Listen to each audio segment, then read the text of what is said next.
So let's go to the biggest retirement mistakes I see people make. Here are common retirement mistakes. Too many IRA accounts. So I see this all the time, where people have 2, 3, 4, 5, 6, 7, 8, 9, 10 IRA accounts. How does that happen? First of all, people change jobs. They leave their 401k plans behind. So it's very common today to see somebody who's 40 or 50, they've opened up a few IRA accounts, they've got a couple 401k plans, they've really lost track of it. I personally think that the moment you leave a company, if you have a 401k plan, hopefully all of you will, and you will too if you're working at a company, you will take the money with you. Okay, you do what's called an IRA rollover, and you move the money into a self-directed IRA account. If you're at Vanguard with your 401k plan, Vanguard can move the money for you to an IRA account. You can ultimately consolidate your IRAs and manage your money much more effectively when it's not splattered all over the place. Lazy dollar syndrome. I see people with IRA accounts where the money is sitting in cash all the time. I see people where they've got accounts and the money's sitting in a 1% CD. I discuss this all the time, that when you have an investment account, when you have a 401k plan or you have an IRA account, Nusa could draw this much better than I can. The way to think about this is that you have a bucket. Okay, I'll call this bucket your IRA account. And what happens is you're putting this money in here. But then the question becomes, what did you invest the money in? When you go open up an IRA account at a bank or a brokerage firm, you didn't invest in an IRA account.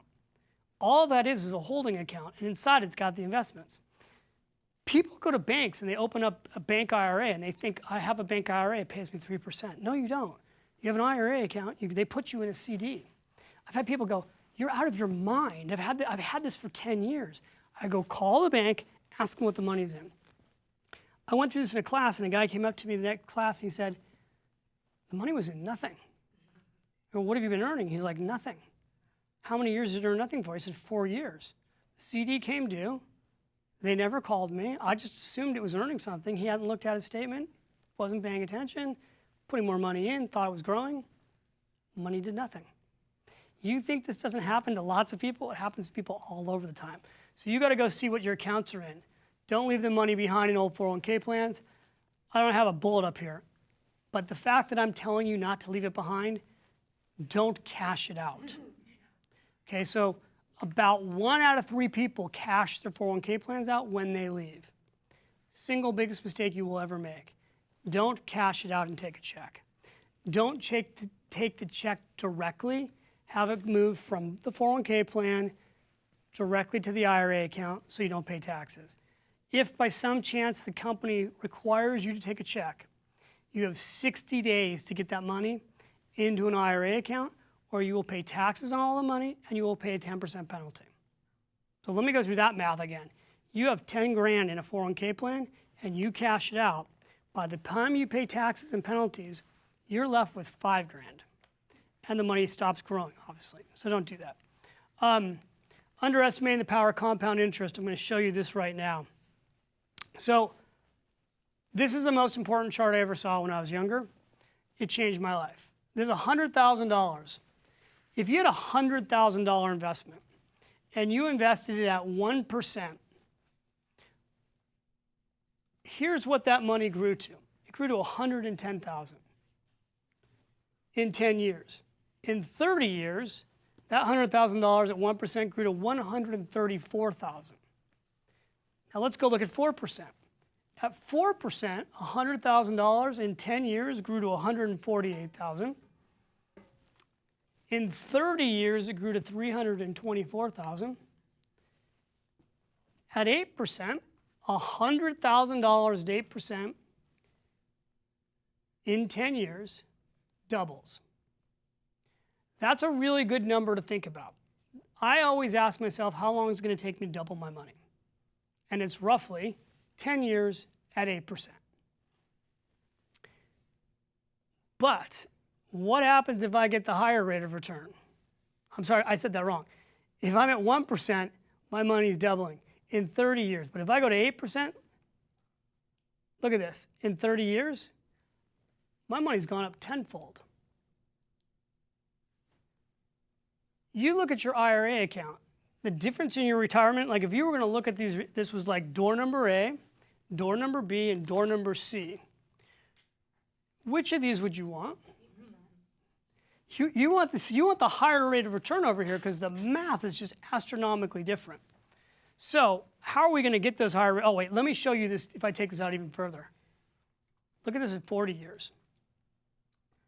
This is the part with compound interest where it's sort of hard to comprehend. Like in 40 years, I went with just one more decade. I went from 10 times my money to 20 times my money. If I put $100,000 at 8%, in 40 years, I'm at $2,172,000. If I had the money sitting in a CD or cash, I've got $148,000. I didn't even keep up with inflation. So I got to get the money to grow, and I got to get the money to grow ideally much more than 1 or 4%. So what is the biggest mistake investors make? Well, the biggest mistake investors make often with their money is they try to time the market. So here is the S&P 500, and this is showing you the annual rate of return from 1980 to 2015. That's a long stretch, right? Full period annualized return, 12.5%. But people get in the market and then they get out of the market because things happen and we get scared, and so markets go down, and a lot of times investors panic and sell. If you missed the top 20 days in the market, your return now is 7.2%. What if you missed the 40 biggest days? 3.7%. What if you missed the 50 biggest days? Well, you'd be super unlucky, by the way. Like the likelihood that you would actually miss those 50 days, pretty unlikely. But here's the truth about average investors. Average investors are not earning 12.5% of their money. They're earning about half of that, sometimes about 1/3 of this. And that is because people, on average, do not stay with the markets. They try to time the markets. It doesn't work. Anybody who says they have a system they can sell you, a red light, green light software, here's my newsletter, these things, I can tell you when to get out and when to get in, they don't work. What works is systematically investing automatically for time. How do I know this? Because I'm so smart. No. I would say it's time in the market, not timing the market that works. This was one of those charts when I was a kid I saw. If you're in the investment world, you always have these things up on your wall. This is a chart showing you what the markets have done going all the way back to 1925. This is taking $1,000 in 1926. $1,000 invested in, let's just go through all the math here. Let's go to the very top. I invest $1,000 in what's called the small stock index. $1,000 has grown to $27 million. What's the annualized rate of return for that? 11.98%. Call it 12%. Now here's the truth. Most people don't invest all their money in small company stocks. So it looks super cool to show you on a chart, but that is not where most people put their stock market money. You shouldn't either. They put a little bit there. Most people, if they're in the stock market, they're in a large company stock index. This represents the S&P 500. $1,000 from 1926 to 2016 grew to $5,597,000. That is an annualized return of 10%.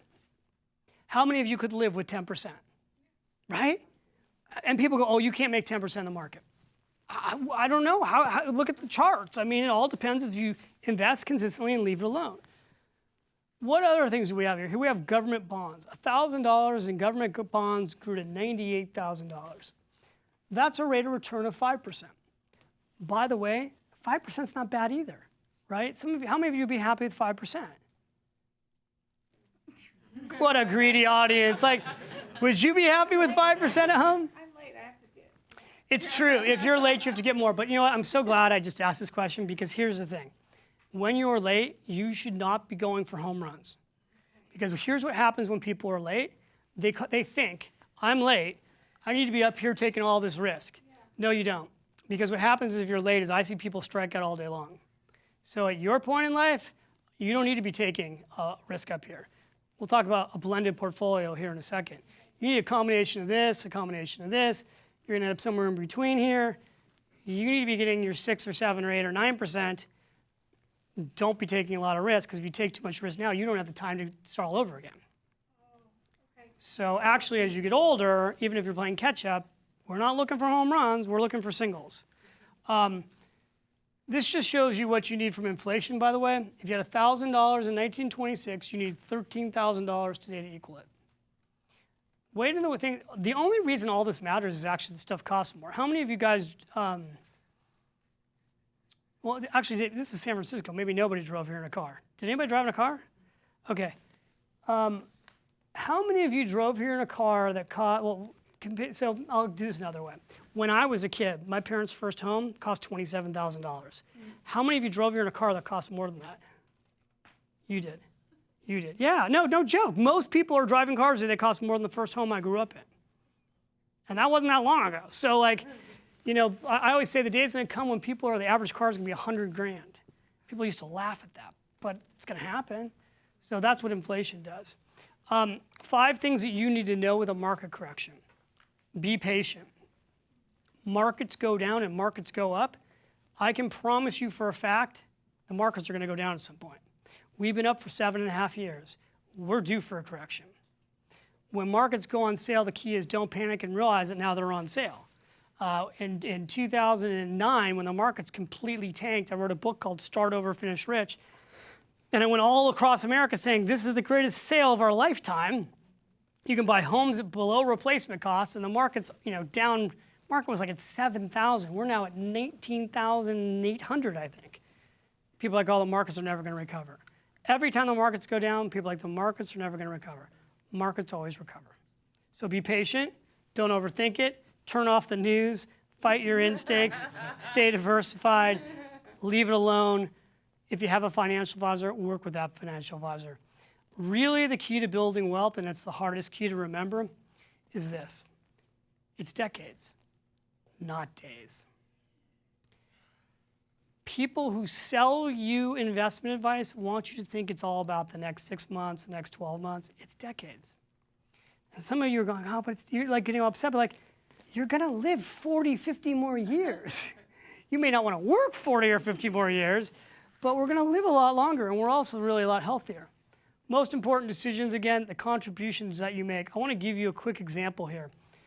This is a real story of 2 women who came to my office. They were best friends, worked at the same company basically for 30 some odd years.